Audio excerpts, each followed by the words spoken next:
Assalamualaikum warahmatullahi wabarakatuh. Halo semuanya, selamat datang di channel kami. Hari ini aku akan menceritakan satu kisah yang menarik. Cerita ini penuh makna dan mungkin bisa menjadi inspirasi bagi kita semua. Jangan lupa like, komen, dan subscribe. Siapkan hati, nyalakan imajinasi. Mari, kita mulai ceritanya.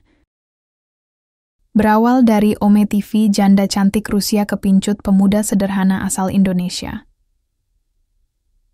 Malam itu salju turun tipis di luar jendela apartemen Evalin. Wanita berambut pirang muda itu duduk sendirian di ruang tamu, memeluk selimut hangat, sementara suara televisi menyala pelan di latar belakang. Jam digital di sudut dinding menunjukkan pukul 9 malam. Sejak suaminya meninggal 2 tahun lalu dalam kecelakaan pesawat, hidup Evalin berjalan datar. Ia tidak punya anak. Hanya ditemani suara mesin pemanas dan layar laptop. Rutinitasnya hampir selalu sama. Malam itu berbeda. Di sela rasa bosan, Evalin membuka laptop dan memutuskan mencoba sesuatu yang tidak biasa, Ome TV. Aplikasi itu semacam chat random internasional, menghubungkan orang-orang dari berbagai negara secara acak. Evalin tidak berharap banyak. Ia hanya ingin bicara dengan seseorang, siapa saja, untuk mengusir sepi. Sementara itu di Jakarta, Angga baru saja lulus kuliah. Pria 23 tahun itu tidak punya pekerjaan tetap, hanya sesekali jadi freelance design untuk teman kampusnya. Di kamarnya yang sempit, Angga duduk bersandar sambil memainkan ponselnya. Ia sedang membuka Ome TV, sekadar iseng. Kebiasaannya, malam-malam begini cuma cari hiburan, mungkin ngobrol dengan orang luar negeri supaya bisa latihan bahasa Inggris. Satu klik, layar menyambung. Hai, sapa wanita bule di layar. Senyumnya hangat. Angga sempat kaget. Oh, hi. You can hear me? Yes, I can hear you well. Where are you from? Indonesia. You? Russia, jawab Evalin. Percakapan itu dimulai dari pertanyaan sederhana. Nama, umur, hobi, dan keseharian. Evalin mengatakan bahwa ia mengelola bisnis ekspor dan restoran mewah di Moskow. Angga menceritakan kalau ia baru lulus dan sedang cari pekerjaan. Mereka ngobrol selama hampir 1 jam. Evalin tertawa ketika Angga mengaku baru sekali melihat salju di film, dan Angga terkesan saat Evalin menyebutkan bahwa ia bisa berbahasa Prancis dan Jerman sedikit-sedikit. Besoknya mereka kembali bertemu di Ome TV. Evalin sengaja menunggu jam yang sama. Angga pun begitu. Lama-lama, obrolan mereka berpindah ke aplikasi chatting lain. Dari situ, hubungan mereka makin dalam. Setiap malam, mereka berbicara soal banyak hal. Makanan favorit, musik, kenangan masa kecil, dan mimpi masa depan. Evalin tidak tahu kenapa ia merasa nyaman. Mungkin karena Angga tidak banyak basa-basi seperti kebanyakan pria Eropa yang dikenalnya. Mungkin karena Angga tidak pernah membahas penampilannya atau hartanya. Ia bicara dengan cara sederhana. Jujur, tidak dibuat-buat. Angga juga merasa aneh. Dari sekian banyak orang yang pernah ia ajak bicara lewat aplikasi, Evalin terasa paling tulus. Ia tahu wanita itu kaya, tapi Evalin tidak pernah pamer. Bahkan, Evalin kadang curhat soal kesepiannya, soal rasa takutnya menghadapi masa depan sendirian. 2 minggu berlalu, dan obrolan mereka sudah tidak bisa dibilang biasa. Evalin mulai mempercayakan rahasia-rahasianya. Tentang suaminya yang dulu meninggal, tentang betapa sulitnya menjadi wanita di dunia bisnis ekspor yang didominasi pria. Evalin merasa, hanya Angga yang mendengarnya tanpa menghakimi. Suatu malam, Evalin mengutarakan ide yang mengejutkan. Aku ingin kamu ke sini, ke Rusia. Bantu aku urus bisnis. Aku butuh orang yang bisa kupercaya. Angga terdiam beberapa saat. Serius? Serius. Aku tahu ini gila, tapi aku percaya kamu. Angga tidak langsung menjawab. Ia berpikir keras. Itu bukan keputusan mudah. Tapi diam-diam, ia mulai membayangkan hidup baru di tempat yang jauh, keluar dari zona nyamannya.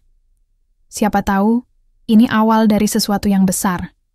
Sesuatu yang tidak pernah ia bayangkan sebelumnya. Beberapa hari kemudian, Evalin benar-benar mengirim tiket pesawat dan uang akomodasi. Ia mengatur semuanya, termasuk visa dan tempat tinggal Angga. Ia bahkan menyiapkan posisi khusus di perusahaan ekspornya, bagian pengembangan bisnis untuk pasar Asia Tenggara. Angga berkali-kali memandang tiket, nama lengkapnya tertera di sana. Tanggal keberangkatan, 2 minggu lagi. Ibunya sempat terkejut saat Angga memberitahu rencananya. "Kamu kenal dia dari mana? Jangan-jangan ini penipuan?" tanya ibunya khawatir. "Enggak, Bu. Aku sudah lihat semua buktinya. Ini kesempatan langka. Aku nggak mau nyesel." Setelah menjelaskan panjang lebar, ibunya akhirnya pasrah. "Kalau itu keputusanmu, hati-hati ya nak. Jangan lupakan salat." Angga mengangguk. Malam terakhir di Indonesia, Angga duduk sendirian di tepi ranjang. Ia menatap foto Evalin di layar ponselnya. Hatinya berdebar. Ada rasa takut, tapi juga semangat. Meninggalkan tanah kelahirannya bukan hal sepele. Tapi sesuatu dalam dirinya mengatakan bahwa ini langkah yang benar. Ia mengecek ulang koper, paspor, dan dokumen lainnya. Penerbangannya pukul 7 pagi. Besok pagi, ia akan menginjakkan kaki di negeri yang sama sekali asing, bertemu wanita asing, yang selama sebulan terakhir terasa paling akrab di dunia. Layar kecil itu, yang dulu cuma buat iseng, kini menjadi gerbang ke hidup baru, dan Angga belum tahu, kisahnya baru saja dimulai. Pesawat mendarat dengan guncangan kecil di Bandara Sheremetyevo, Moskow. Angga merapatkan jaketnya sambil melihat keluar jendela. Salju benar-benar nyata, lembut dan putih, menutupi atap-atap bangunan dan jalanan seperti gula halus. Suasana dingin segera menyambut begitu ia keluar dari pesawat. Udara menusuk hidung dan telinga. Ini pertama kalinya Angga merasakan suhu minus. Di ruang kedatangan, ia menunggu sambil memeluk koper. Matanya mencari-cari sosok yang selama sebulan terakhir hanya ia kenal lewat layar. Kerumunan orang berlalu lalang. Ada yang menjemput keluarga, ada yang terburu-buru mengejar kereta bandara. Lalu ia melihatnya. Evalin berdiri dengan mantel tebal warna abu-abu, mengenakan syal merah dan topi bulu. Wajahnya tersenyum lebar, seolah menyambut sahabat lama. Angga berdiri, mengangkat tangan. Mereka akhirnya bertatap muka. "Angga?" Suara Evalin terdengar lebih nyata, tidak lagi lewat mikrofon. Angga mengangguk. "Hai, Evalin." Mereka berjabat tangan. Sesuatu yang canggung tapi hangat terasa. Evalin tidak menunggu lama. Ia langsung mengajak Angga ke mobil yang sudah diparkir. Seorang sopir membuka pintu untuk mereka. Mobil hitam mewah itu beraroma khas parfum wanita mahal. Perjalanan menuju rumah Evalin cukup panjang, melewati jalan-jalan bersalju dan gedung-gedung tinggi. Evalin banyak bercerita sepanjang jalan, tentang kota Moskow, tentang restorannya yang sedang berkembang, dan tentang tempat tinggal mereka. Angga lebih banyak diam, menyerap semua yang ia lihat dan dengar. Rumah Evalin terletak di kawasan elit, tak jauh dari pusat kota. Rumah besar 2 lantai, desain modern minimalis, dengan kaca lebar dan halaman bersalju. Angga sempat melongo. Ia tahu Evalin kaya, tapi melihat sendiri skala kemewahannya tetap membuatnya kagum. Begitu masuk, kehangatan langsung menyelimuti tubuh. Lantai kayu, perabotan elegan, dan lukisan abstrak di dinding. Evalin menunjukkan kamar tamu yang sudah disiapkan untuk Angga. Kasur empuk, meja kerja, dan jendela menghadap taman belakang.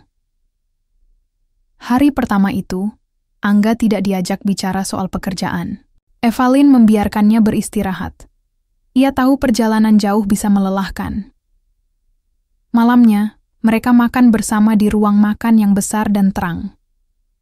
Makanan Rusia pertama Angga rasakan. Sup borscht hangat, daging panggang, dan roti hitam. Rasanya asing tapi tidak buruk. 3 hari pertama dilewati dengan tur keliling bisnis. Evalin mengajaknya ke kantor pusat perusahaan ekspor miliknya. Letaknya di gedung perkantoran tinggi, lantai 8, dengan jendela besar menghadap kota. Evalin memperkenalkan Angga kepada beberapa staf penting. Mereka sempat heran melihat pria muda Asia diperkenalkan sebagai partner baru, tapi tak ada yang berkomentar. Angga diberi ruang kerja sendiri. Sederhana tapi lengkap. Komputer, dokumen proyek, dan daftar klien Asia. Evelyn menjelaskan, pasar Asia sedang tumbuh. Ia ingin Angga fokus mengembangkan peluang dari Indonesia, Malaysia, Vietnam, dan Thailand. Meski awalnya bingung, Angga menyadari ini kesempatan langka. Ia mencatat semua penjelasan Evelyn, bertanya detail, dan mulai membaca dokumen-dokumen penting. Evelyn melihat itu dengan senang. Ia tahu Angga cepat belajar. Selain perusahaan ekspor, Evelyn juga punya restoran mewah di pusat kota. Restoran itu seperti dunia lain. Interior elegan, pelayan berpakaian rapi, musik piano mengalun lembut. Nama restorannya Felice, berasal dari bahasa Rusia yang berarti kemegahan. Evelyn ingin Angga ikut mengelola cabang barunya yang sedang direncanakan. Setiap hari jadwal mereka padat. Angga dibimbing langsung oleh Evelyn. Ia belajar soal sistem ekspor, prosedur pengiriman, hingga cara menjalin komunikasi dengan investor. Tidak semua berjalan mulus. Kadang Angga bingung dengan bahasa, kadang ia grogi saat bertemu klien. Tapi, Evelyn selalu sabar. Di luar kerja, mereka juga sering makan malam bersama. Tidak selalu di restoran mahal. Kadang hanya duduk di dapur, makan pasta instan sambil ngobrol. Evelyn mulai menceritakan sisi-sisi hidupnya yang tidak banyak orang tahu. Tentang kesepian yang sering datang, tentang orang tuanya yang meninggal saat ia remaja, dan tentang warisan perusahaan yang dulu ia ambil alih sendirian. Angga mendengarkan, kadang memberi komentar, kadang hanya diam. Tapi Evelyn tahu, pria ini tidak hanya mendengar, ia memahami. Suatu malam, setelah menyelesaikan rapat dengan mitra asal Jerman, Evelyn dan Angga berjalan kaki di taman dekat rumah. Salju turun tipis. Mereka berdua memakai mantel tebal dan sarung tangan. Aku tidak pernah menyangka hidupku akan seperti ini, kata Evelyn tiba-tiba. Bertemu kamu dari sebuah aplikasi, dan sekarang, kita di sini. Angga tersenyum kecil. Aku juga nggak pernah nyangka, tapi aku bersyukur. Mereka berhenti di bangku taman, duduk diam. Evelyn menoleh padanya. Angga, kamu pernah berpikir untuk tinggal di sini selamanya? Pertanyaan itu membuat Angga menoleh. Kalau semua berjalan baik, iya, aku bisa bayangkan hidup di sini. Evelyn menarik napas pelan, lalu berkata pelan, kalau aku ingin sesuatu yang lebih dari sekadar rekan kerja, apa kamu akan takut? Angga tidak langsung menjawab, tapi tatapannya tenang. Aku nggak takut. Aku cuma nggak mau bikin harapan kosong. Evelyn tersenyum tipis. Kalau begitu, jangan buat kosong. Salju terus turun. Suasana hening. Tapi dalam keheningan itu, sebuah keputusan mulai tumbuh. Tidak ada pengakuan cinta, tidak ada pelukan. Hanya keheningan dan salju yang turun pelan-pelan. Tapi keduanya tahu, perasaan mereka sedang bergerak ke arah yang tidak bisa lagi disangkal. 3 minggu di Moskow terasa cepat bagi Angga. Rutinitasnya berubah total, pagi sampai sore di kantor ekspor, malamnya membantu Evelyn menyusun rencana restoran cabang baru. Kadang mereka juga mengunjungi lokasi-lokasi potensial, mencatat semua detail, sampai larut malam. Evelyn bukan bos biasa. Ia bekerja keras dan teliti, tapi tak pernah kasar atau semena-mena. Ia tahu kapan harus serius, kapan harus bercanda. Tapi di balik semua kesibukan itu, ada sesuatu yang tak terlihat oleh orang lain. Perasaan yang tumbuh di antara mereka. Diam-diam, pelan-pelan, tapi pasti. Angga mulai sering memperhatikan hal-hal kecil dari Evelyn. Caranya menyentuh mug kopi setiap pagi, suara tawanya saat membicarakan hal bodoh di lift, atau ekspresi wajahnya saat serius menandatangani dokumen. Ia tidak pernah membayangkan bisa sedekat ini dengan seorang wanita asing yang awalnya hanya ia temui lewat layar Ome TV. Suatu sore, di ruang kerja Evelyn, suasana terasa berbeda. Evelyn duduk di sofa, menatap jendela yang basah oleh hujan salju. Ia tidak sedang memeriksa laporan, tidak bicara soal kontrak, hanya diam, memegang secangkir teh hangat. Angga, katanya pelan, boleh aku tanya sesuatu yang pribadi? Angga yang sedang mengetik di meja, berhenti. Boleh, tanya apa saja. Evelyn menoleh, tatapannya serius. Kalau kamu menikah, suatu hari nanti, kamu ingin pasanganmu seperti apa? Pertanyaan itu datang tanpa peringatan. Angga menatap Evalin sebentar, lalu menjawab pelan. Aku ingin dia baik, saling percaya.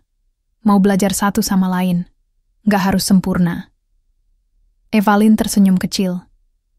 Kalau beda budaya, beda agama, kamu masalahkan nggak? Angga menghela napas. Itu pasti jadi tantangan. Tapi, kalau dua-duanya niat dan mau belajar, bisa saja dijalanin. Evalin tidak menjawab langsung. Ia hanya mengangguk pelan.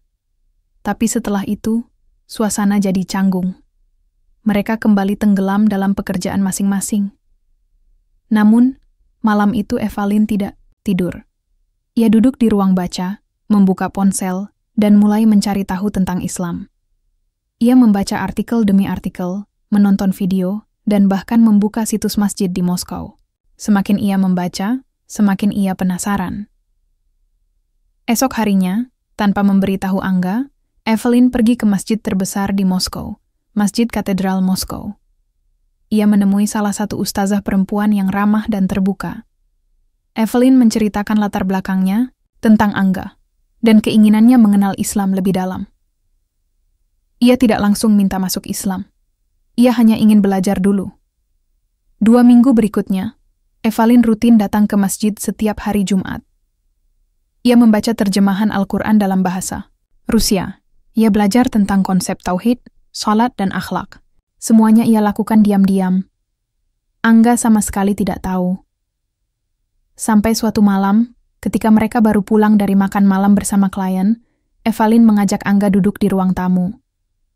Aku mau kasih tahu sesuatu, katanya sambil menatap mata. Angga menunggu. Aku sudah 2 minggu ini belajar Islam. Diam-diam. Angga kaget. Serius? Evalin mengangguk. Aku nggak ingin kamu anggap aku cuman ikut-ikutan, tapi aku benar-benar tertarik. Aku rasa, aku ingin jadi bagian dari hidupmu. Bukan cuma sebagai rekan kerja atau teman. Angga menunduk. Ia tidak tahu harus bilang apa. Hatinya berdegup kencang. Evalin, kamu yakin? Ini bukan keputusan. Kecil, Evalin menatapnya dalam. Aku tahu, tapi aku sudah dewasa. Aku sudah tahu apa yang aku mau. Dan kalau kamu juga punya perasaan yang sama, aku ingin kita serius. Malam itu, mereka tidak berbicara banyak setelahnya. Tapi di kepala Angga, hanya ada satu suara yang terus mengulang. Evalin ingin masuk Islam, demi dia. 3 hari kemudian, Angga datang ke masjid bersama Evalin. Di hadapan ustazah dan beberapa saksi, Evalin mengucap 2 kalimat syahadat dengan terbata-bata, tapi yakin. Air mata menetes di pipi Evalin setelahnya. Ia merasa lega, tenang, dan anehnya bahagia. Angga memegang tangannya sebentar, lalu berkata, pelan, selamat datang di hidup yang baru. Malam itu mereka makan malam berdua di balkon rumah. Tidak mewah, hanya nasi, sup ayam, dan teh hangat. Tapi bagi keduanya, malam itu terasa lebih berarti dari jamuan hotel bintang 5. Angga tidak melamar Evalin dengan bunga atau cincin berlian. Tidak ada kejutan romantis seperti di film. Tapi malam itu, setelah mereka membereskan piring-piring, pemakan, Angga menatap Evalin dan berkata pelan, aku ingin menikahimu. Bukan karena kamu kaya, bukan karena kamu cantik, tapi karena kamu sudah membuatku merasa dicintai dengan cara yang sederhana dan tulus. Evalin tersenyum. Aku juga ingin hidup bersamamu, bukan karena kamu datang dari negara jauh, tapi karena kamu datang tepat saat aku butuh seseorang untuk percaya. Mereka tidak merayakan apapun malam itu, tidak unggah status, tidak buat pesta. Tapi sejak saat itu, segalanya berubah. Lamaran itu hanya mereka yang tahu. Diam-diam. Tapi kuat. Dan bagi keduanya, itu lebih cukup dari segalanya. Evalin berdiri di depan cermin besar di kamarnya, mengenakan gaun putih sederhana tanpa rendah, tanpa ekor panjang, dan tanpa perhiasan mencolok. Gaun itu bukan rancangan desainer mahal, bukan pula hasil jahitan khusus untuk pesta. Evalin membelinya seminggu lalu di butik kecil dekat stasiun metro. Tidak ada pesta pernikahan mewah. Tidak ada tamu penting. tidak ada karpet merah. Tapi wajah Evalin memancarkan sesuatu yang lebih berharga dari itu semua, ketulusan. Di kamar sebelah, Angga mengenakan setelan jas abu-abu yang ia beli di pasar Rusia. Setelan itu terlalu pas di dada, sedikit sempit di bahu, tapi Angga tersenyum, puas di depan kaca. Ia tidak peduli tampil seperti apa hari ini. Yang penting, ia menikahi wanita yang ia cintai. Dan lebih dari itu, Evalin memilihnya bukan karena uang, tapi karena kepercayaan dan kasih sayang. Hari itu, pernikahan mereka dilangsungkan secara sederhana di sebuah ruang kecil milik komunitas Muslim di Moskow. Hanya ada ustazah, seorang saksi laki-laki dari komunitas Indonesia, dan 2 orang relawan masjid. Evalin duduk di sisi wanita dengan mata berbinar. Angga duduk bersila, menunduk khusyuk. Tidak ada sorakan, tidak ada tepuk tangan, tapi suasananya khidmat. Saat ijab kabul berlangsung, suara Angga terdengar mantap. Saya terima nikahnya Evalin Sofia binti Ivan dengan mas kawin seperangkat alat salat dan cincin emas 3 gram, dibayar tunai. Evalin meneteskan air mata tanpa suara. Bukan karena sedih, tapi karena ia merasa utuh. Untuk pertama kalinya dalam hidup, ia menikah bukan karena tekanan, bukan karena status, bukan karena harta, tapi karena pilihan hatinya sendiri. Setelah selesai, mereka saling menatap. Tidak ada pelukan, hanya senyum. Tapi dari senyum itu, mereka tahu bahwa hidup mereka baru saja berubah. Bukan jadi lebih mudah, tapi pasti jadi lebih bermakna. Usai akad, mereka makan siang di sebuah warung Turki, kecil tak jauh dari masjid. Menu hari itu, kebab, sup lentil, dan roti hangat. Sambil duduk berhadapan, mereka membicarakan masa depan. Aku nggak nyangka bakal nikah di negeri orang, tanpa keluargaku, kata Angga sambil tersenyum. Evalin membalas, aku juga nggak nyangka bisa jatuh cinta lagi setelah gagal sebelumnya. Mereka tertawa kecil, tidak berlebihan, tapi penuh arti. Beberapa hari setelah menikah, mereka mulai tinggal bersama di rumah Evalin. Rumah besar 3 lantai yang sebelumnya terasa sepi, kini berubah hangat. Evalin tidak lagi makan malam sendirian. Tidak lagi menonton televisi sambil memeluk bantal. Kini ada Angga yang selalu duduk di sebelahnya. Kadang mereka hanya diam, kadang tertawa kecil menonton video lucu dari YouTube Indonesia. Angga pun mulai mengatur ulang ritme kerjanya. Pagi hari ia mulai membuka laporan keuangan restoran. Ia meminta Evalin untuk mempercayakan manajemen cabang ke tim lokal, agar mereka bisa fokus mengembangkan bisnis ekspor barang organik dari Indonesia ke Eropa Timur. Saya ingin kerja keras di balik layar, kata Angga, biar Evalin bisa jadi wajah perusahaan. Evalin setuju. Ia tahu Angga bukan tipe pria yang ingin dikenal karena status. Ia lebih suka menyusun strategi, memperbaiki sistem, dan memastikan semua berjalan stabil. Sementara itu, kabar pernikahan mereka perlahan menyebar lewat media sosial. Evalin mengunggah satu foto sederhana. Dirinya dan Angga berdiri di depan masjid, tersenyum dengan latar belakang salju yang turun tipis. Captionnya singkat, tak butuh pesta besar untuk merayakan cinta yang sungguh-sungguh. Married life begins, from Om Tivito forever. Beberapa rekan bisnisnya terkejut. Ada yang mencibir, ada yang bertanya apakah Evalin benar-benar serius menikah dengan pria muda dari Asia Tenggara.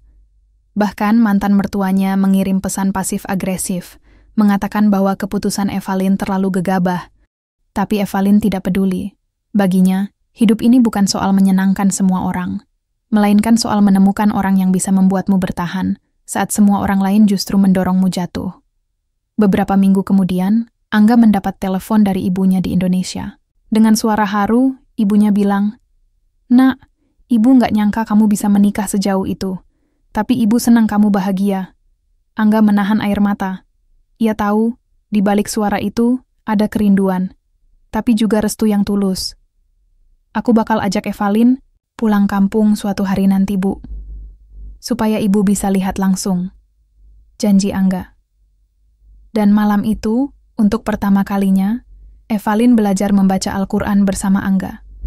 Dengan pelan, dengan salah-salah, tapi penuh semangat. Kita pelan-pelan aja, ya, kata Angga, sambil menunjukkan huruf hijaiyah. Evalin mengangguk. Aku nggak mau jadi muslimah yang cuma di atas kertas. Angga tersenyum. Dan aku nggak mau jadi suami yang cuma datang waktu senang. Malam itu, mereka menutup hari dengan secangkir teh panas, duduk di balkon rumah, menatap langit Moskow yang gelap tapi tenang. Tidak ada pesta. Tidak ada sorak-sorai. Tapi inilah awal dari rumah tangga mereka. Sederhana tapi nyata. Dan bagi Evalin, ini adalah pernikahan terbaik yang pernah ia jalani. Angga baru saja selesai menyusun laporan pengeluaran bulanan restoran ketika terdengar suara bel pintu rumah. Hari itu langit Moskow mendung, udara cukup dingin meskipun belum turun salju. Evalin sedang di dapur, mengukus kentang untuk makan malam. Mereka tidak menunggu tamu siapapun hari itu. Sayang, kamu buka pintunya? Teriak Evalin sambil tetap sibuk dengan panci. Angga bangkit dari kursi, berjalan ke pintu utama, dan membukanya. Di hadapannya berdiri seorang pria bule berambut pirang kusut, mengenakan mantel panjang coklat tua. Wajahnya tirus, matanya cekung, tapi sorot matanya tajam dan tak asing. Pria itu menatap Angga dengan dingin sebelum mengalihkan pandangannya ke dalam rumah. Evalin di rumah? Tanyanya dengan nada datar. Bahasa Inggrisnya kaku, seperti sedang menahan emosi. Angga mengernyit. Maaf, Anda siapa? Pria itu tidak menjawab. Ia langsung menyodorkan sebuah paspor Rusia dan satu dokumen dalam map biru. Nama saya Nikolai. Saya mantan suami Evalin, dan saya datang untuk mengambil kembali apa yang seharusnya milik saya. Seketika, Angga merasa udara di depan pintu menjadi lebih dingin dari sebelumnya. Evalin muncul dari balik lorong, memegang lap dapur. Wajahnya langsung berubah pucat saat melihat pria itu. Nikolai, kamu ngapain ke sini? Tanyanya pelan. Jadi kamu beneran nikah lagi? Dengan anak muda ini? Balas Nikolai, sambil menunjuk Angga dengan dagunya. Evalin tidak menjawab. Ia hanya berdiri, menatap mantan suaminya dengan wajah bingung. Tiba-tiba semua kenangan pahit yang sudah ia kubur dalam-dalam muncul kembali. Kekerasan verbal, selingkuhan, malam-malam dingin penuh tangis. Aku datang bukan untuk meributkan masa lalu. Aku cuma mau ambil kembali saham restoran yang pernah aku daftarkan atas namaku sebelum kita cerai, lanjut Nikolai sambil mengacungkan map biru. Angga memandang Evalin, lalu map itu. Evalin langsung menggeleng pelan. Itu sudah aku batalkan. Secara hukum, Nikolai. Kita cerai dengan kesepakatan jelas. Kamu nggak punya hak lagi. Nikolai tertawa pendek, sinis. Hukum bisa diatur. Aku punya pengacara yang bisa cari celah. Dan percaya atau tidak, aku punya bukti kamu palsukan tanda tangan. Angga langsung berdiri lebih tegap. Tolong keluar dari rumah kami, ujarnya dengan tenang, tapi tegas. Namun Nikolai tidak bergeming. Ia malah mengambil satu langkah masuk, melangkahi ambang pintu tanpa izin. Evalin cepat-cepat berdiri di depan Angga, menahan mantan suaminya dengan kedua tangan. Kamu nggak punya hak lagi. Kita selesai, Nikolai. Aku udah nikah. Hidupku bukan urusan kamu, ucapnya tanpa ragu. Akhirnya, Nikolai mundur perlahan. Tapi sebelum pergi, ia menatap Evalin dengan tatapan penuh ancaman. Kalau kamu pikir kebahagiaan bisa dibeli dengan cowok polos ini, kamu salah besar. Aku akan buktikan kamu cuma pakai restoran itu buat nutupi kebusukan kamu. Lalu ia pergi, menuruni tangga rumah sambil menendang pot bunga kecil di pinggir halaman. Pintu ditutup. Evalin duduk di lantai. Punggungnya bersandar pada dinding. Napasnya terengah, matanya basah tapi belum menangis. Angga duduk di sebelahnya. Kamu mau cerita tentang dia? Evalin mengangguk, lalu mulai bicara pelan. Aku nikah sama dia waktu umur 22. Awalnya manis. Tapi makin kesini, dia makin kasar. Selingkuh, tukang kontrol. Sampai pernah ambil semua data keuangan restoran. Tapi waktu aku bangkit dan ajukan cerai, dia malah menghilang. Udah lebih dari 3 tahun aku nggak tahu dia kemana. Angga tidak memotong. Ia mendengar semua dengan saksama. Restoran itu memang awalnya kami bangun bareng, tapi dana dari keluargaku. Aku yang ngatur operasional, dia cuma bantu bagian marketing. Itu pun semaunya. Setelah cerai, aku urus semuanya dari awal. Bersih. Legal. Tapi kalau dia mau main kotor, dia bisa ganggu perusahaan. Malam itu, mereka makan malam dalam diam. Evalin tidak nafsu makan. Angga hanya mengaduk kentang dengan sendok tanpa menyuapinya. Suasana rumah terasa tegang. Tapi di dalam hati Angga, ada sesuatu yang tumbuh. Keinginan untuk melindungi Evalin sekuat mungkin, apapun risikonya. 2 hari kemudian, surat dari pengacara datang. Evalin dipanggil ke pengadilan untuk menyelesaikan klaim harta bersama yang diajukan ulang oleh Nikolai. Dengan data baru yang diduga dimanipulasi, Angga langsung menghubungi pengacara kenalannya, seorang warga Indonesia yang sudah lama menetap di Rusia. Evalin mulai menyiapkan dokumen asli, rekaman transfer dana, dan bukti operasional selama bertahun-tahun. Aku siap hadapi dia, ujar Evalin sambil menyusun dokumen. Angga mengangguk lalu berkata, kita siap bareng-bareng. Dan untuk pertama kalinya sejak menikah, Angga sadar, pernikahan bukan hanya tentang cinta, tapi juga tentang berdiri di sisi pasangan saat badai datang. Evalin tidak sendirian lagi. Kali ini, ia punya seseorang yang tidak akan lari saat masalah datang mengetuk pintu. Gedung pengadilan di tengah kota Moskow itu terlihat kaku dan dingin.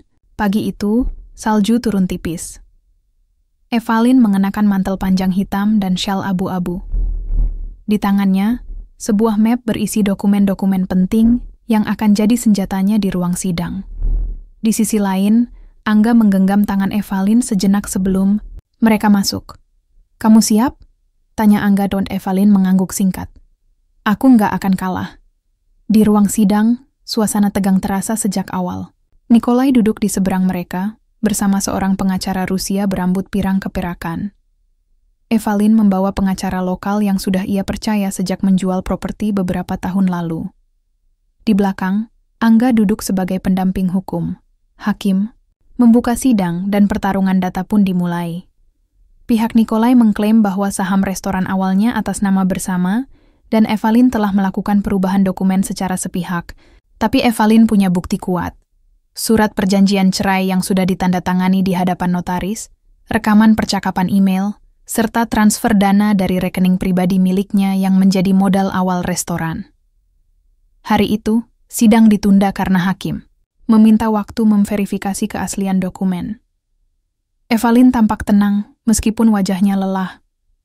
Ia tahu, perang ini belum selesai, tapi ia sudah melangkah dan tidak ada jalan mundur. Sementara Evalin berkonsentrasi pada persiapan sidang lanjutan, Angga mulai mengambil alih lebih banyak tugas di restoran dan perusahaan ekspor. Di kantor pusat, ia memimpin rapat dengan para manajer, termasuk bagian logistik dan pemasaran. Meskipun baru beberapa bulan bergabung, banyak staf mulai hormat padanya. Ada satu kejadian kecil yang membuat Angga merasa mantap. Seorang manajer senior bernama Igor menyarankan agar perusahaan mulai ekspor rempah-rempah dari Indonesia, mengingat pasar Timur Tengah sedang naik. Ide itu masuk akal, tapi terlalu berisiko karena perusahaan belum punya jaringan langsung di Indonesia. Angga menolak dengan tenang. Kita fokus dulu perkuat pasar Eropa. Jangan serakah. Bangun dari pondasi yang kuat dulu. Igor tidak banyak membantah, dan di luar dugaan, Evalin yang mendapat laporan justru tersenyum. Keputusan kamu bijak, katanya malam itu saat mereka makan malam. Dulu aku sering terlalu cepat ambil peluang tanpa hitung risiko. Itu salah. Satu penyebab restoranku sempat rugi besar waktu masih sama Nikolai. Angga hanya mengangguk. Ia tidak perlu jadi pahlawan. Ia hanya ingin menjadi bagian dari rumah ini. Menjadi tiang yang menahan atap ketika badai datang. 3 hari menjelang sidang kedua, Evalin menerima surat anonim yang dikirim ke alamat rumahnya. Isinya berupa foto-foto lama dirinya bersama Nikolai, disertai salinan rekening lama atas nama perusahaan bersama. Tapi ada yang janggal. Dokumen itu seperti telah diedit. Evalin langsung membawa surat itu ke pengacaranya. Setelah diperiksa, hasil scan menunjukkan adanya manipulasi digital. Itu jadi celah untuk menggugat balik Nikolai jika terbukti ia menyerahkan dokumen palsu ke pengadilan.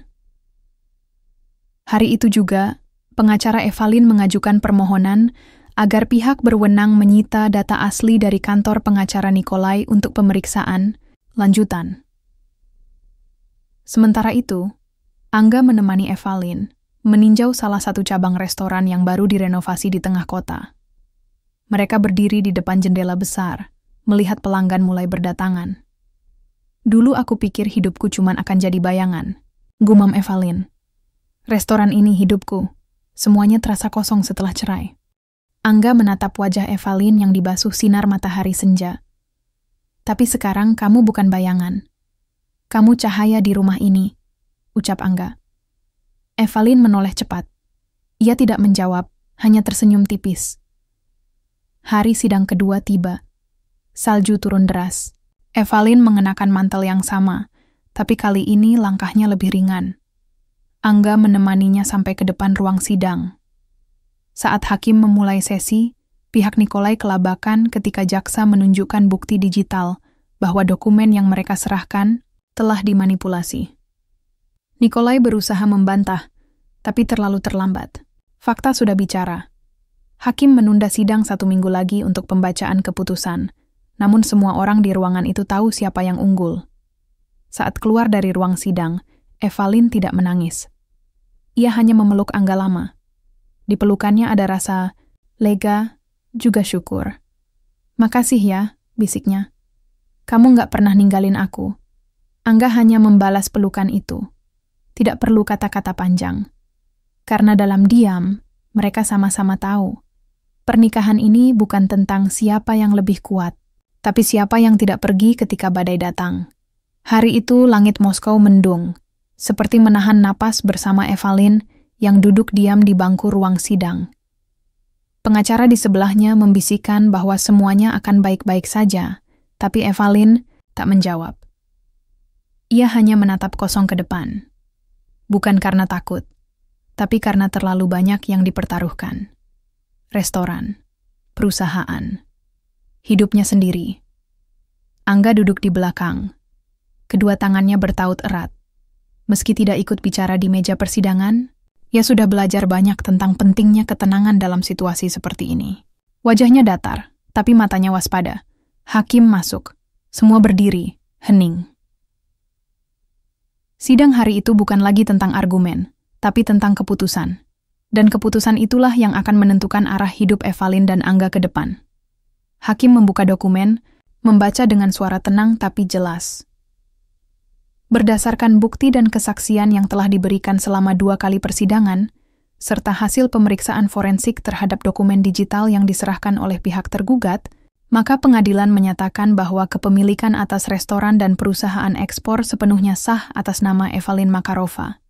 Suara hakim seperti menggema. Evalin menutup matanya sejenak.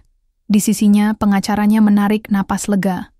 Dan segala bentuk gugatan serta klaim dari pihak tergugat, Nikolai Borisov, dinyatakan tidak berdasar dan ditolak. Di bangku belakang, Angga tersenyum kecil. Ia tahu, ini bukan sekadar menang atas sengketa properti. Ini tentang Evalin yang akhirnya bisa benar-benar lepas dari masa lalu. Ketika sidang selesai, mereka keluar dari ruang pengadilan tanpa kata-kata. Baru di halaman luar, Evalin berhenti. Ia menatap salju yang turun perlahan, lalu menengada. Wajahnya basah, tapi bukan karena hujan salju. Aku pikir aku akan merasa bahagia. Tapi yang aku rasakan cuma lega. Angga meraih tangannya, menggenggamnya, pelan. Kamu udah menang. Itu cukup. Yang lain akan datang pelan-pelan. Beberapa minggu setelah itu, hidup mulai terasa normal lagi. Restoran yang sempat dipertaruhkan kini berdiri lebih kokoh. Evalin kembali duduk di ruang kantor utamanya, mengecek laporan bulanan. Tapi kali ini, Angga duduk di ruangan yang sama, di meja sebelah. Ia bertanggung jawab penuh atas unit ekspor. Setiap pagi mereka datang bersama, dan setiap malam pulang bersama. Evalin mulai percaya lagi pada kata rumah. Bukan bangunan megah, tapi perasaan bahwa ada seseorang yang menunggunya pulang. Angga punya cara sendiri membalas semua kepercayaan itu. Ia menyusun strategi pemasaran baru, memperbaiki jaringan logistik, dan membuka peluang pasar ke negara-negara Asia. Ia juga mempekerjakan 2 orang lulusan Indonesia sebagai staf magang untuk membuka jalur distribusi lebih langsung dari Jawa ke Moskow. Salah satu staf, Reza, seorang sarjana pertanian, pernah berkata, "Saya kira orang Indonesia cuma bisa kerja di bawah. Tapi di sini, saya belajar bahwa kita juga bisa jadi pemimpin." Kalimat itu membuat Angga diam lama. Ia sadar, hidupnya berubah bukan hanya untuk dirinya dan Evalin, tapi juga untuk orang lain yang melihat ke atas dan berharap. Sore itu, Evalin dan Angga duduk di balkon rumah mereka. Rumah itu tidak pernah berubah sejak Evalin membelinya dulu, tapi suasananya kini berbeda. Hangat, lebih hidup. "Dulu aku takut menikah lagi," ucap Evalin pelan, menatap langit senja. "Kenapa?" tanya Angga, menyeruput teh hangat. "Soalnya aku pikir semua laki-laki itu sama. Tapi ternyata, tidak semua laki-laki datang untuk mengambil. Ada juga yang datang untuk tinggal." Angga tertawa kecil. "Aku datang karena ditransfer tiket pesawat dan disuruh kerja." Evalin ikut tertawa. "Dan kamu belum pernah aku gaji sampai sekarang." "Gajinya cukup. Aku dapat kamu." Mereka diam sejenak. Hening, tapi damai. Beberapa bulan kemudian, restoran mereka meraih penghargaan sebagai salah satu restoran Asia terbaik di Moskow. Angga menerima penghargaan itu di atas panggung bersama Evalin. Wartawan bertanya panjang lebar, mulai dari konsep makanan hingga bagaimana mereka bisa bersaing dengan restoran-restoran Eropa. Tapi satu pertanyaan membuat Evalin berhenti sebentar. "Apakah Anda percaya bahwa cinta bisa dimulai dari aplikasi video random seperti Ome TV?" Evalin menatap Angga sejenak, lalu tersenyum ke arah wartawan. Cinta bisa datang dari mana saja, tapi yang membuatnya bertahan bukan awal pertemuan, melainkan pilihan untuk terus tinggal, meski badai datang. Dan saya cukup beruntung menemukan seseorang yang memilih tetap tinggal. Angga menunduk sedikit, malu. Tapi ia tahu, hari itu bukan tentang mereka tampil di depan umum. Hari itu tentang membuktikan bahwa hidup kadang tidak adil di awal, tapi bisa menjadi indah di akhir, asal tidak menyerah di tengah. Musim dingin belum usai ketika Evalin mendapati 2 garis merah pada alat uji kehamilan di tangannya. Ia berdiri lama di depan cermin kamar mandi, diam, tidak percaya. Nafasnya tertahan, tangannya gemetar kecil. Bukan karena takut, tapi karena terlalu banyak emosi bercampur jadi satu. Ia sudah pernah kehilangan masa depan bersama pria sebelumnya, lalu hidup sendiri bertahun-tahun. Kini, setelah menikah dan membangun lagi semua dari nol, ia diberi anugerah sebesar ini. Saat Angga pulang malam itu, Evalin tidak langsung bicara. Ia hanya menyodorkan tespek yang diselipkan ke dalam buku agenda milik Angga. Di dalamnya, ia menulis satu kalimat singkat. "Kita akan jadi orang tua." Angga membaca 2 kali. Matanya berkedip lambat. Lalu ia menatap Evalin yang berdiri di ambang pintu kamar kerja. "Serius?" tanyanya. Evalin mengangguk pelan. Angga mendekat dan memeluknya lama. Tak ada kata-kata lagi malam itu. Hanya keheningan dan detak jantung yang terasa lebih keras dari biasanya. Kehamilan Evalin membawa perubahan besar. Jadwal kerja dikurangi. Angga mengambil alih hampir semua urusan kantor. Ia bolak-balik antara restoran dan perusahaan ekspor. Kadang tidur hanya 3 jam sehari, tapi tak pernah mengeluh. Evalin mencoba tetap aktif. Tapi di dalam hatinya, ada ketakutan yang tak bisa dia ucapkan. Ia pernah merasa kehilangan segalanya di masa lalu. Ia tahu, kebahagiaan seperti ini bisa tiba-tiba lenyap. Maka setiap hari, ia berdoa diam-diam. Satu malam, saat usia kandungan masuk 7 bulan, Evalin menangis di tengah malam. Tangis yang ia tahan sendirian selama ini akhirnya pecah. Angga yang terbangun karena mendengar isakannya, langsung duduk di sisi tempat tidur. "Kenapa sayang?" tanya Angga pelan. Evalin butuh waktu sebelum menjawab. "Kalau nanti aku gagal jadi ibu, gimana?" Angga diam. Ia menatap istrinya yang wajahnya basah oleh air mata. Lalu ia berkata, "Gagal itu bukan karena kita nggak tahu caranya, tapi karena kita nggak mau belajar. Dan kamu bukan orang yang menyerah begitu saja. Evalin tidak membalas. Tapi pelukannya malam itu lebih erat dari biasanya. Persalinan Evalin berlangsung lebih cepat dari prediksi dokter. Salju masih turun lebat saat mereka berdua dilarikan ke rumah sakit di tengah malam. Evalin kesakitan, tapi masih sempat memarahi Angga karena membawa koper bayi yang salah. Bukan tas biru, yang pink! Teriak Evalin di kursi belakang mobil. Angga, yang panik hanya tertawa gugup. Semua koper isinya baju bayi juga kok. Sama saja. Tapi tentu saja tidak sama. Evalin selalu punya urusan sendiri dengan warna dan urutan pakaian bayi. Di ruang bersalin, prosesnya berjalan menegangkan. Tapi akhirnya, tangisan bayi perempuan terdengar memenuhi ruangan. Dokter mengangkatnya pelan. Evalin menatap wajah kecil itu dan langsung menangis lagi. Angga berdiri di samping ranjang, tangannya menggenggam tangan istrinya erat. Ia juga tak bisa berkata apa-apa. Bayi itu diletakkan di dada Evalin. Dan saat itu, dunia seolah berhenti berputar sejenak. Mereka memberi nama bayi itu Alia Nafisa Anggraini, Alia tumbuh cepat.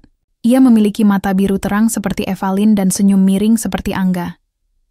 1 tahun pertama penuh dengan begadang, tawa-tawa kecil, dan suara tumpahan bubur di lantai. Evalin belajar mengganti popok tanpa panik. Angga jadi ahli menggendong bayi sambil rapat online. Di luar, restoran dan perusahaan terus berkembang. Tapi di dalam rumah, dunia mereka dipenuhi mainan bayi, susu botol, dan lagu pengantar tidur. Suatu malam, Angga pulang lebih cepat. Ia mendapati Evalin tertidur di sofa, dengan Alia menyusu di pelukannya. Ia tidak langsung membangunkan keduanya. Ia duduk di lantai, bersandar ke sofa, menatap 2 perempuan paling berharga dalam hidupnya. Ia ingat saat pertama kali melihat wajah Evalin di Ome TV. Tidak ada yang menyangka semua akan sejauh ini. Tapi ternyata, kadang hidup membawa kita ke tempat-tempat yang tak pernah kita duga, asal kita cukup berani untuk bilang ya pada langkah pertama. Alia baru berumur 2 tahun saat kabar kehamilan kedua datang. Evalin sempat mengira dirinya hanya kelelahan. Ia sering mual, cepat lelah, dan emosinya naik turun. Tapi saat alat tes kehamilan kembali menunjukkan 2 garis merah, ia hanya duduk lama di tepi ranjang, sambil menatap hasilnya dalam diam. Kali ini, ia tersenyum. Tidak ada air mata, tidak ada ketakutan seperti dulu. Evalin tahu, ia tidak sendiri. Angga pulang dari kantor sore itu dan langsung mencium kening Evalin. Capek banget hari ini, katanya sambil duduk di lantai, melepas sepatu. Evalin menyodorkan tes pack ke tangan Angga. Kayaknya capekmu bakal 2 kali lipat sebentar lagi. Angga menatap alat itu, lalu Evalin, lalu alat itu lagi. Ia terdiam, sebentar, mengangguk pelan dan berkata, "Oke. Berarti malam ini kita pesan makanan saja. Biar kamu nggak masak. Kamu kan calon ibu 2 anak sekarang. Bayi kedua mereka lahir 9 bulan kemudian. Laki-laki. Mereka menamainya Farel Ilham, Anggara. Lahirnya saat musim gugur, saat dedaunan menguning di halaman belakang rumah mereka yang sudah direnovasi lebih besar dari sebelumnya. Farel tidak seperti Alia yang tenang dan jarang menangis. Sejak hari pertama, Farel sudah menunjukkan energi luar biasa. Suaranya keras. Tangisannya bisa membangunkan seluruh rumah. Tapi ia juga cepat tertawa. Matanya tajam, seperti selalu ingin tahu segalanya. 2 tahun kemudian, bayi ketiga datang. Nadia Alisha Anggraini. Wajahnya mirip sekali dengan Evalin kecil. Pipinya tembam, matanya bulat. Tapi sifatnya keras kepala seperti Angga. Belum bisa jalan, sudah pintar memaksakan kehendak. Rumah mereka jadi penuh. Tidak pernah sepi. Selalu ada suara. Entah tangisan, tawa, atau suara mainan jatuh. Dinding rumah dipenuhi coretan krayon. Kursi makan penuh remah biskuit. Dan kamar tidur seringkali seperti kapal pecah. Tapi justru disitulah kebahagiaannya. Evalin tidak lagi aktif sepenuhnya di kantor. Ia bekerja dari rumah, fokus mengatur jadwal ketiga anak, dan memastikan semuanya berjalan lancar. Ia punya jadwal, Makan yang ketat, jadwal tidur yang rapi, dan aturan main di rumah yang cukup disiplin. Tapi anak-anak tetap punya ruang untuk bebas bermain. Angga? Dia tetap seperti dulu. Sibuk tapi selalu sempat. Meski ada rapat penting, kalau anak-anak ingin ditemani belajar atau tidur, ia akan pulang lebih awal. Kerja bisa dicari, tapi waktu bareng anak-anak itu nggak bisa diputar ulang. Katanya suatu malam saat menggendong Nadia yang susah tidur. Suatu siang, Alia yang duduk di bangku kelas 2 SD bertanya, "Ayah, kenapa ibu orang Rusia, tapi kita tinggal di sini, dan aku sekolah di Rusia?" Angga tersenyum. Ia tahu pertanyaan itu akan datang. Karena ibu tinggal di sini sebelum kamu lahir. Dan kita semua udah jadi keluarga sekarang. Nggak penting dari mana asalnya, yang penting kita saling sayang. Jawab Angga sambil menyuapi Farel yang sedang rewel karena supnya keburu dingin. Evalin mendengar percakapan itu dari dapur. Ia tidak ikut campur. Hatinya hangat. Anak-anak perlahan mulai tumbuh dan mempertanyakan hal-hal besar. Itu tandanya mereka belajar. Dan mereka tumbuh dalam rumah yang benar. Malam hari jadi waktu paling damai. Setelah semua anak tidur, rumah mendadak sunyi. Evalin dan Angga biasanya duduk di balkon belakang, minum teh hangat sambil berbicara pelan-pelan. "Dulu kamu pernah mikir hidupmu bakal begini?" tanya Evalin sekali waktu. Angga tertawa kecil. "Nggak pernah. Jangankan punya 3 anak dan rumah di Rusia, bisa chatting sama kamu di Ome TV aja dulu aku anggap keajaiban." Evalin mengangguk, matanya menerawang ke langit yang dipenuhi bintang. "Aku juga. Kadang aku masih ngerasa mimpi." "Kita nggak lagi mimpi," jawab Angga. "Kita cuma kerja keras buat mimpi yang dulu cuma bisa kita bayangin." Tahun itu, restoran mereka membuka cabang ketiga. Perusahaan ekspor sudah punya 5 mitra besar di Asia Tenggara. Tapi Evalin dan Angga tidak mengejar jumlah. Mereka lebih fokus ke kualitas. Anak-anak jadi alasan utama kenapa mereka terus semangat. Alia suka melukis, Farel suka matematika, Nadia suka menari. Mereka mendukung semuanya tanpa paksaan. Evalin tahu, suatu hari anak-anak akan tumbuh besar, pergi jauh, dan mengejar mimpi masing-masing. Tapi sekarang, ia menikmati tiap detiknya. Tiap tawa, tangis, dan pertanyaan polos yang kadang membuatnya kewalahan.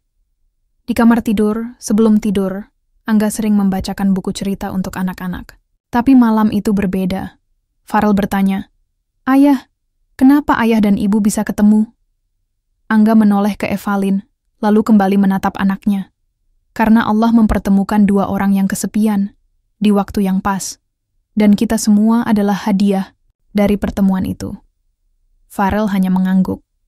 Lalu tidur Evalin tersenyum dalam diam. Ia tidak pernah menyangka bahwa satu klik acak di Ome TV akan mengubah seluruh hidupnya. Pagi itu, udara di rumah Evalin dan Angga terasa berbeda. Tenang tapi penuh harap. Alia, Farel, dan Nadia sudah bangun lebih awal. Mereka sibuk menyiapkan tas sekolah, tapi hari ini bukan seperti hari biasanya. Hari ini adalah hari kelulusan Alia dari sekolah dasar. Pencapaian pertama dari 3 anak yang selalu menjadi kebanggaan Evalin dan Angga. Rumah yang biasanya penuh canda tawa pagi, itu dipenuhi oleh semangat dan sedikit rasa gugup. Evalin memandang ketiga anaknya dari balik jendela dapur. Ia ingat saat pertama kali menggendong Alia, bayi kecil yang tenang dan selalu tersenyum itu. Sekarang, gadis itu sudah tumbuh menjadi anak perempuan yang cerdas dan penuh rasa ingin tahu. Angga datang dari belakang, memeluk Evalin perlahan. "Kita sudah sampai di titik ini. Kamu tahu? Semua yang kita perjuangkan, sekarang ada hasilnya." Evalin mengangguk, menahan haru. "Kita nggak cuma punya anak-anak yang pintar, tapi juga punya keluarga yang utuh. Aku nggak pernah bayangin hidupku bisa begini." Mereka berdua berjalan keluar rumah, mengikuti anak-anak yang sudah menunggu di halaman depan dengan seragam rapi. Sekolah Alia tidak jauh dari rumah, tapi hari ini mereka sengaja datang bersama. Sebagai keluarga, hari-hari berlalu dengan cepat. Alia masuk SMP dengan prestasi yang makin menonjol. Farel mulai belajar bahasa asing. Dan Nadia mengikuti les balet yang ia cintai. Sementara itu, Evalin dan Angga semakin fokus mengembangkan bisnis mereka. Perusahaan jasa ekspor berkembang pesat, sementara restoran mewah Evalin menjadi tempat favorit bagi warga lokal maupun turis. Mereka tak pernah melupakan prinsip yang selama ini mereka pegang, kejujuran, kerja keras, dan saling percaya. Namun, di balik semua kesuksesan itu, ada rasa syukur yang terus mengalir dari hati mereka. Mereka tahu, keberhasilan ini bukan hanya tentang uang atau status. Lebih dari itu, ini tentang bagaimana mereka membangun hidup bersama dari nol. Suatu malam, saat anak-anak sudah tidur, Angga duduk bersama Evalin di ruang tamu. Mereka berbicara tentang masa depan. Kamu pernah berpikir, gimana kalau suatu saat anak-anak kita mau pindah ke luar negeri? Mungkin mereka akan punya hidup sendiri, jauh dari sini, kata Angga pelan. Evalin tersenyum. Aku juga pernah mikir begitu. Tapi aku yakin, selama kita tanamkan nilai-nilai yang benar, mereka akan selalu ingat asal-usul mereka. Dan mereka akan membawa warisan itu kemanapun mereka pergi. Angga mengangguk. Aku bangga sama kamu, Evalin. Kamu bukan hanya istriku, tapi juga guru terbaik untuk anak-anak kita. Mereka berdua berdiam sejenak, menikmati keheningan malam yang penuh arti. Tahun-tahun berikutnya, Alia berhasil melanjutkan pendidikan ke universitas ternama di Rusia. Farel mendapat beasiswa ke luar negeri, dan Nadia menjadi penari profesional yang sukses. Evalin dan Angga menyaksikan anak-anaknya tumbuh dewasa dengan bangga dan bahagia. Mereka tahu perjuangan dan cinta yang mereka berikan sejak awal telah membuahkan hasil yang indah. Satu sore yang hangat, Evalin duduk di taman rumah sambil melihat foto keluarga. Foto yang diambil saat ulang tahun anak-anak mereka yang ke-10. 3 anaknya tertawa lepas. Angga tersenyum penuh kasih, dan dirinya berdiri di tengah, mengenang perjalanan panjang yang sudah dilalui. Ia teringat pertemuan pertama mereka di Ome, TV, saat dua dunia berbeda bertemu tanpa rencana. Betapa takdir telah membawa mereka bersama, melewati segala tantangan dan akhirnya menemukan kebahagiaan sejati. Evalin tahu, hidupnya bukan hanya tentang dirinya. Ia adalah bagian dari cerita yang lebih besar, cerita tentang cinta, pengorbanan, dan keberanian untuk memulai kembali. Di akhir bab ini, Evalin menulis surat kecil untuk anak-anaknya. Surat yang kelak akan mereka baca saat dewasa. Anakku sayang, hidup, ini penuh dengan kejutan. Kadang kita harus berani mengambil langkah yang tidak mudah, percaya pada takdir, dan terus berusaha dengan hati yang tulus. Jangan pernah takut untuk mencintai, untuk bermimpi, dan untuk menjadi diri sendiri. Keluarga kita adalah bukti bahwa cinta bisa mengubah segalanya. Semoga kalian selalu ingat itu, dan melanjutkan perjalanan ini dengan penuh keberanian dan kasih. Evalin meletakkan surat itu di dalam kotak kenangan, bersama dengan foto-foto dan barang-barang kecil yang menyimpan memori mereka.